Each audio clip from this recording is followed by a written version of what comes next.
അഞ്ജു, എടാ ഭയങ്കര സർപ്രൈസ് ആയി പോയല്ലോ നിന്നെ കണ്ടിട്ട്.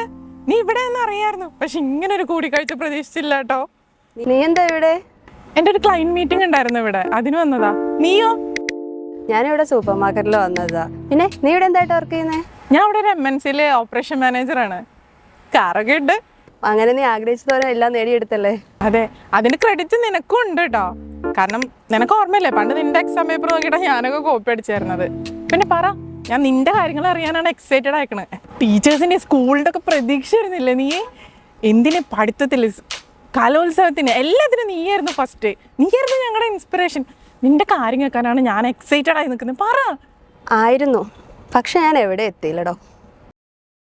എക്സാമിന് റാങ്ക് വാങ്ങിയ, കലോത്സവങ്ങൾ ഒരുപാട് സമ്മാനം വാങ്ങിച്ച, താൻ പറഞ്ഞ പോലെ തൻ്റെയും ടീച്ചേഴ്സിൻ്റെയും സ്കൂളിൻ്റെയും ഒക്കെ അഭിമാനമായിരുന്ന ആ അഞ്ജു ബാലകൃഷ്ണൻ ഇന്ന് വെറും ബിഗ് സീറോ ആണ്.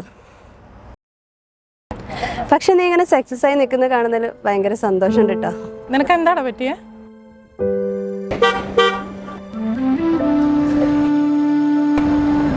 ഞാൻ ഒരു കല്യാണം കഴിച്ചു.